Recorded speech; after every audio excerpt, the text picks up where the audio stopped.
Lectura diaria. 24 de marzo. Números 9. La segunda Pascua. Un año después que Israel saliera de Egipto, el Señor le habló a Moisés en el desierto de Sinaí. El primer mes de ese año le dijo: Di a los israelitas que celebren la Pascua en el tiempo establecido, al atardecer del día 14 del primer mes. Asegúrate de seguir todos mis decretos y todas mis ordenanzas acerca de esta celebración. Entonces Moisés le dijo al pueblo que celebrara la Pascua en el desierto de Sinaí, al atardecer del día 14 del primer mes. Allí celebraron el festival, así como el Señor le había ordenado a Moisés. Sin embargo, algunos hombres estaban ceremonialmente impuros por haber tocado un cadáver, y por eso no podían celebrar la Pascua aquel día. Así que ese mismo día se acercaron a Moisés y a Aarón y les dijeron: Hemos quedado ceremonialmente impuros por tocar un cadáver. Pero, ¿por qué se nos debe impedir presentar la ofrenda del Señor en la debida fecha con el resto de los israelitas? Moisés les contestó: Esperen aquí hasta que yo reciba del Señor las instrucciones para ustedes. Esta fue la respuesta del Señor a Moisés: Da las siguientes instrucciones al pueblo de Israel. Si alguien del pueblo, ya sea ahora o en las generaciones futuras, está ceremonialmente impuro en la fecha establecida para la Pascua por tocar un cadáver, o si está de viaje y no puede estar presente en la ceremonia, aún así podrá celebrar la Pascua del Señor. Esta persona ofrecerá el sacrificio de la Pascua un mes después, al atardecer del día 14 del segundo mes. Comerá el cordero de la Pascua con pan sin levadura y hierbas amargas. No dejarán nada del cordero para el día siguiente, ni quebrará ninguno de sus huesos, y debe seguir todas las ordenanzas de rigor acerca de la Pascua. Aquellos que no estén ceremonialmente impuros ni anden de viaje pero aún así dejen de celebrar la Pascua en la fecha establecida, serán excluidos de la comunidad de Israel. Si no presentan la ofrenda del Señor en la fecha debida, sufrirán las consecuencias de su culpa. Y si el extranjero que vive entre ustedes quiere celebrar la Pascua del Señor, debe seguir estos mismos decretos y ordenanzas. Las mismas leyes se aplican tanto a los israelitas de nacimiento como a los extranjeros que viven entre ustedes. La nube de fuego. El día que se armó el tabernáculo, la nube lo cubrió. Pero desde la tarde hasta el amanecer la nube que cubría el tabernáculo tomaba la apariencia de una columna de fuego. De esta manera ocurría siempre: por la noche la nube que cubría el tabernáculo tomaba la apariencia de fuego. Cada vez que la nube se elevaba de la carpa sagrada, el pueblo de Israel levantaba el campamento y la seguía. Donde la nube se detenía, el pueblo de Israel armaba el campamento. De esta manera los israelitas viajaban y acampaban por orden del Señor, donde Él les indicaba que fueran. Permanecían en el campamento todo el tiempo que la nube se quedaba encima del tabernáculo. Si la nube se quedaba por largo tiempo sobre el tabernáculo, los israelitas permanecían allí y llevaban a cabo sus deberes ante el Señor. Algunas veces la nube se detenía por pocos días sobre el tabernáculo, entonces el pueblo se quedaba por pocos días, como el Señor ordenaba. Luego, por orden del Señor, levantaban el campamento y se ponían en marcha. Algunas veces la nube se detenía solo por la noche y se elevaba a la mañana siguiente. Pero fuera de día o de noche, cuando la nube se elevaba, el pueblo levantaba el campamento y se ponía en marcha. Si la nube permanecía sobre el tabernáculo por 2 días, un mes o un año, el pueblo de Israel acampaba y no se ponía en marcha, pero en cuanto se elevaba, ellos levantaban el campamento y se ponían en marcha. Así que acampaban o viajaban bajo las órdenes del Señor y obedecían todo lo que el Señor les decía por medio de Moisés. Números 10. Las trompetas de plata. El Señor le dijo a Moisés: Haz 2 trompetas de plata labrada a martillo para convocar a la comunidad a reunirse y dar la señal de levantar el campamento. Al toque de ambas trompetas, todos deben reunirse ante ti a la entrada del tabernáculo, pero si se toca solo una trompeta, entonces solo los líderes, los jefes de los clanes de Israel, tendrán que presentarse ante ti. Cuando hagas sonar la señal para continuar el viaje, las tribus acampadas en el lado oriental del tabernáculo levantarán el campamento y avanzarán. Cuando haga sonar la señal por segunda vez, las tribus acampadas en el lado sur la seguirán. Haz sonar toques cortos como señal de ponerse en marcha, pero cuando convoques al pueblo a asamblea, toca las trompetas de manera diferente. Únicamente los sacerdotes, los descendientes de Aarón, podrán tocar las trompetas. Esta es una ley perpetua para ustedes y tendrá que cumplirse de generación en generación. Cuando lleguen a su propia tierra y vayan a la guerra contra sus enemigos que los atacan, darán la alarma con las trompetas. Entonces el Señor su Dios los recordará y los rescatará de sus enemigos. También hagan sonar las trompetas en tiempos de alegría, en sus festivales anuales y al principio de cada mes. Además, toquen las trompetas cuando entreguen las ofrendas quemadas y las ofrendas de paz. Las trompetas le recordarán a su Dios el pacto que hizo con ustedes. Yo soy el Señor su Dios. Los israelitas dejan el Sinaí. Durante el segundo año después que Israel saliera de Egipto, el día 20 del segundo mes, la nube se elevó del tabernáculo del pacto. Entonces los israelitas salieron del desierto de Sinaí y viajaron de un lugar a otro hasta que la nube se detuvo en el desierto de Parán. Cuando el pueblo salió por primera vez, siguiendo las instrucciones que el Señor había dado por medio de Moisés, las tropas de Judá iban delante. Estas marchaban detrás de su estandarte, y su jefe era Naasón, hijo de Aminadab. La siguieron las tropas de la tribu de Isaacar, dirigidas por Natanael, hijo de Suar, y también las tropas de la tribu de Zabulón, dirigidas por Eliab, hijo de Helón. Después se desarmó el tabernáculo, y las siguientes en ponerse en marcha fueron las divisiones gersonitas y meraritas, de los levitas, llevando consigo el tabernáculo. Las tropas de Rubén fueron las próximas en salir y marchaban tras su estandarte. Su jefe era Elisur, hijo de Sedeur. La siguieron las tropas de la tribu de Simeón, dirigidas por Selumiel, hijo de Surisadai, y también las tropas de la tribu de Gad, dirigidas por Eliasaf, hijo de Deuel. Luego salió la división coatita de los levitas, que llevaba consigo los objetos sagrados del tabernáculo. El tabernáculo debía estar ya instalado en su nueva ubicación antes de que ellos llegaran al próximo lugar de campamento. Las tropas de Efraín marcharon a continuación, detrás de su estandarte. Su jefe era Elisama, hijo de Amiud. La siguieron las tropas de la tribu de Manasés, dirigidas por Gamaliel, hijo de Pedasur, y también las tropas de la tribu de Benjamín, dirigidas por Abidán, hijo de Gedeoni. Las últimas en salir fueron las tropas de Dan que marchaban tras su estandarte, a la retaguardia de todos los campamentos tribales. Su jefe era Ayeser, hijo de Amisadai. Se le unieron las tropas de la tribu de Aser, dirigidas por Pagiel, hijo de Ocrán, y también las tropas de la tribu de Neftalí, dirigidas por Airá, hijo de Enán. En ese orden marchaban los israelitas, división por división. Un día Moisés le dijo a su cuñado Hobab, hijo de Reuel, el madianita: Vamos en camino al lugar que el Señor nos prometió, porque Él nos dijo, yo se lo daré a ustedes. Ven con nosotros y te trataremos bien, porque el Señor ha prometido maravillosas bendiciones para Israel. No, no iré, respondió Hobab. Debo regresar a mi propia tierra y a mi familia. Por favor, no nos dejes, rogó Moisés. Tú conoces los lugares del desierto donde debemos acampar. Ven, sé nuestro guía.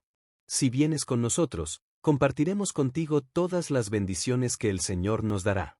Así que después de salir del monte del Señor, marcharon por 3 días, y el arca del pacto del Señor iba delante de ellos para indicarles dónde detenerse y descansar.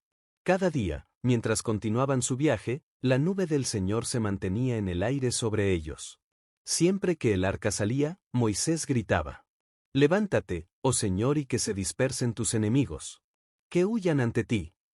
Y cuando el arca se ponía en tierra, Moisés decía: Vuelve, oh Señor, a los incontables millares de Israel. Romanos 11. Misericordia de Dios con Israel.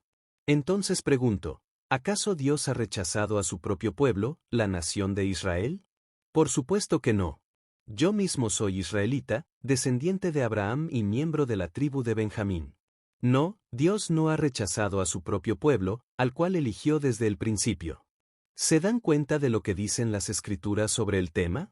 El profeta Elías se quejó del pueblo de Israel ante Dios y dijo: Señor, han matado a tus profetas y derribaron tus altares. Yo soy el único que queda con vida, y ahora me buscan para matarme a mí también. ¿Y recuerdan la respuesta de Dios? Él dijo: No, tengo a 7,000 más que nunca se han inclinado ante Baal. Lo mismo sucede hoy, porque unos cuantos del pueblo de Israel han permanecido fieles. Por la gracia de Dios, es decir, por su bondad inmerecida al elegirlos. Y como es mediante la bondad de Dios, entonces no es por medio de buenas acciones. Pues, en ese caso, la gracia de Dios no sería lo que realmente es, gratuita e inmerecida. Así que la situación es la siguiente. La mayoría del pueblo de Israel no ha encontrado el favor de Dios que tanto busca. Unos cuantos sí lo han encontrado, los que Dios ha elegido. Pero el corazón de los demás fue endurecido. Como dicen las Escrituras, Dios los hizo caer en un sueño profundo. Hasta el día de hoy, les ha cerrado los ojos para que no vean. Y les ha tapado los oídos para que no oigan. También David dijo, que su mesa de abundancia se convierta en una trampa. En un engaño que los lleve a pensar que todo está bien. Que sus bendiciones los hagan tropezar. Y que reciban su merecido. Que sus ojos queden ciegos para que no puedan ver. Y que la espalda se les encorve para siempre. ¿Acaso el pueblo de Dios tropezó y cayó sin posibilidad de recuperarse? De ninguna manera. El pueblo fue desobediente, por eso Dios puso la salvación al alcance de los gentiles. Sin embargo, Él quería que su propio pueblo sintiera celos y la reclamara para sí. Ahora bien, si los gentiles fueron enriquecidos porque los israelitas rechazaron la oferta de salvación de Dios, imagínense cuánto más grande será la bendición para el mundo cuando ellos por fin la acepten. Menciono todo lo anterior especialmente para ustedes, los gentiles. Dios me designó apóstol a los gentiles. Pongo énfasis en esto. Porque, de alguna manera, quiero hacer que los hijos de Israel sientan celos de lo que tienen ustedes, los gentiles. Y entonces yo pueda salvar a algunos de ellos. Pues, si el rechazo de ellos hizo que Dios ofreciera la salvación al resto del mundo, la aceptación de ellos será algo aún más maravilloso. Será vida para los que estaban muertos. Y dado que Abraham y los otros patriarcas fueron santos, sus descendientes también serán santos. Del mismo modo que toda la masa de pan es santa porque la porción que se da como ofrenda es santa. Pues, si las raíces del árbol son santas, las ramas también lo serán. Algunas ramas del árbol de Abraham, algunos del pueblo de Israel, han sido arrancadas. Y ustedes, los gentiles, que eran ramas de un olivo silvestre, fueron injertados. Así que ahora ustedes también reciben la bendición que Dios prometió a Abraham y a sus hijos. Con lo cual comparten con ellos el alimento nutritivo que proviene de la raíz del olivo especial de Dios. Así que no se jacten de haber sido injertados para reemplazar a las ramas que fueron arrancadas. Ustedes son solo una rama, no son la raíz. Tal vez digas, bueno, esas ramas fueron arrancadas para darme lugar a mí. Es cierto, pero recuerda, esas ramas fueron arrancadas porque no creyeron en Cristo. Y tú estás allí porque sí crees. Así que no te consideres tan importante. Más bien teme lo que podría suceder. Pues, si Dios no perdonó a las ramas originales, tampoco te perdonará a ti. Fíjate en que Dios es bondadoso pero también es severo. Es severo con los que desobedecen. Pero será bondadoso contigo si sigues confiando en su bondad. En cambio, si dejas de confiar, tú también serás arrancado por completo. Y si el pueblo de Israel abandona su incredulidad, volverá a ser injertado. Pues Dios tiene poder para volver a injertarlo en el árbol. Tú, por naturaleza, eras una rama cortada de un olivo silvestre. Por lo tanto, si Dios estuvo dispuesto a ir en contra de la naturaleza al injertarte en un árbol cultivado, Él estará mucho más dispuesto a injertar las ramas originales en el árbol al que pertenecen. La misericordia de Dios es para todos. Mis amados hermanos, quiero que entiendan este misterio. Para que no se vuelvan orgullosos de ustedes mismos. Parte del pueblo de Israel tiene el corazón endurecido. Pero eso solo durará hasta que se complete el número de gentiles que aceptarán a Cristo. Y entonces todo Israel será salvo. Como dicen las Escrituras, el que rescata vendrá de Jerusalén, y apartará a Israel de la maldad. Y mi pacto con ellos es, que quitaré sus pecados. Muchos del pueblo de Israel ahora son enemigos de la buena noticia.